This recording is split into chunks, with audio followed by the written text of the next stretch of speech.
Are you searching for happiness but never truly finding it? The Buddha taught that we often look for joy in the wrong places, chasing temporary pleasures instead of lasting peace. In this video, we'll explore how Buddhist wisdom can guide you to real happiness beyond material things by cultivating inner peace. Happiness is often misunderstood as something to be obtained, as if it exists externally, waiting for us to grasp it.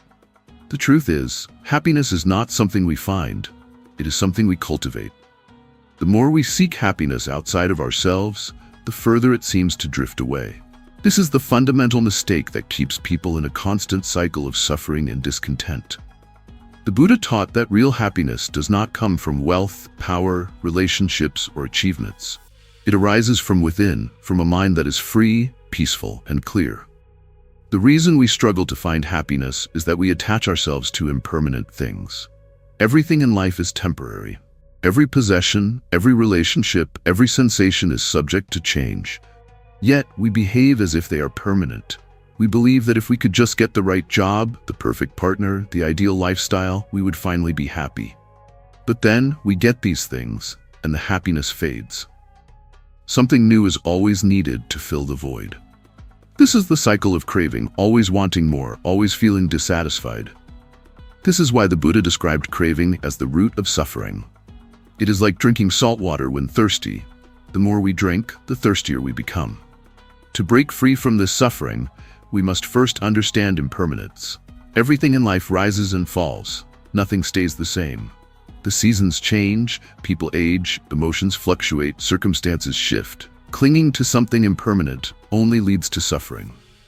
When we resist change, we fight against the natural flow of life. But when we accept impermanence, we find freedom. When we no longer expect things to last forever, we appreciate them in the moment, without fear of losing them. Happiness is not found in possessing something forever. It is found in experiencing life fully without attachment. Another reason people fail to find happiness is that they mistake pleasure for happiness. Pleasure is temporary. It depends on external conditions. Eating a delicious meal, buying a new gadget, receiving praise from others. These are pleasurable experiences, but they are fleeting. As soon as the pleasure fades, we look for the next source of gratification. This constant pursuit of pleasure does not bring lasting happiness. It only strengthens our attachment to things that are impermanent. True happiness, on the other hand, is independent of external conditions. It comes from within. It is the peace that arises when the mind is free from craving, free from attachment, free from the illusion that something outside of us can complete us. To cultivate this inner happiness, we must train the mind. The mind is like a garden. If we do not take care of it, weeds will grow. Negative thoughts, worries, fears, desires. But if we nurture it, if we plant the seeds of wisdom, mindfulness, and compassion, then happiness will naturally arise. One of the most effective ways to train the mind is through mindfulness. Mindfulness is the practice of being fully present in the moment, without judgment, without resistance. When we are mindful, we see things as they really are. We observe our thoughts and emotions without being controlled by them. We realize that thoughts are just thoughts, emotions are just emotions. They come and go like clouds in the sky. Mindfulness allows us to break free from the stories we tell ourselves. So much of our suffering comes from the narratives we create in our minds. We replay the past, worrying about mistakes, feeling regret, blaming ourselves. Or we project into the future, fearing what might happen, hoping things will go a certain way, dreading uncertainty.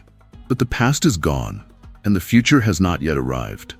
The only moment we ever truly have is now. When we fully embrace the present, we free ourselves from unnecessary suffering. We stop being trapped in an endless cycle of regret and worry. Another powerful practice that leads to true happiness is generosity. The more we cling to things, the more suffering we experience. When we believe that accumulating wealth, possessions, or status will make us happy, we become slaves to our own desires. But when we give freely, we experience joy. Generosity is not just about giving material things. It is about giving our time, our kindness, our attention. When we help others, when we uplift someone in need, when we act with a heart full of compassion, we experience a deep and lasting happiness that no material possession can provide. Compassion is essential. Happiness cannot exist in isolation. If our happiness depends only on our own comfort, while we ignore the suffering of others, then it is fragile and shallow. True happiness arises from recognizing our connection with all living beings. The Buddha taught that just as we wish to be happy and free from suffering, so does every other being. When we cultivate compassion, when we genuinely care for the well-being of others, we dissolve the illusion of separateness. The more we extend love and kindness, the more peace we find within ourselves. Forgiveness is another key to happiness. Holding on to anger, resentment, and grudges is like carrying a heavy burden. It does not harm the person we are angry with, it only poisons our own mind. Forgiveness does not mean we condone harmful actions, it means we release the weight of hatred from our own hearts. When we forgive, we do not change the past, but we change our relationship with it. We free ourselves from the chains of bitterness.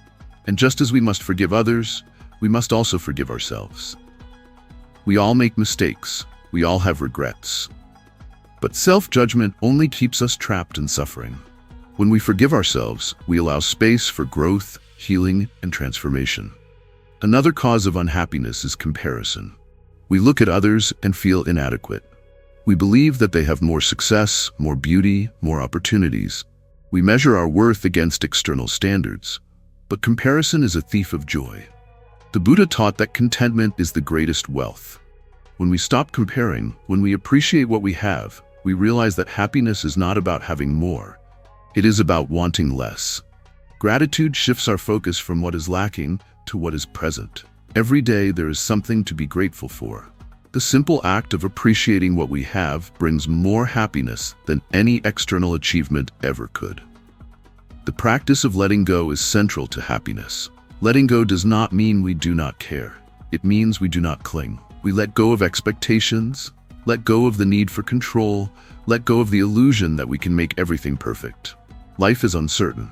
We cannot control everything, but we can control how we respond. When we surrender to the flow of life, when we trust that everything is unfolding as it should, we find peace. Resistance creates suffering. Acceptance creates freedom. To cultivate happiness, we must also cultivate wisdom. Wisdom is not just knowledge, it is the ability to see clearly, to understand the nature of reality. When we develop wisdom, we see beyond illusions. We see that external success does not guarantee happiness. We see that pleasure is temporary. We see that attachment leads to suffering. With wisdom, we live with greater clarity, making choices that lead to genuine well-being rather than temporary gratification. Happiness is a state of being, not a destination. It is not something we achieve someday. It is something we embody in each moment. It is not dependent on circumstances, but on our own mindset. The Buddha's teachings provide a path, not a rigid set of rules, but a guide to understanding the nature of suffering and the way to liberation. The path is simple but profound. Practice mindfulness, cultivate compassion, let go of attachments, embrace impermanence, live with wisdom. When we do these things, happiness ceases to be something we chase. It becomes something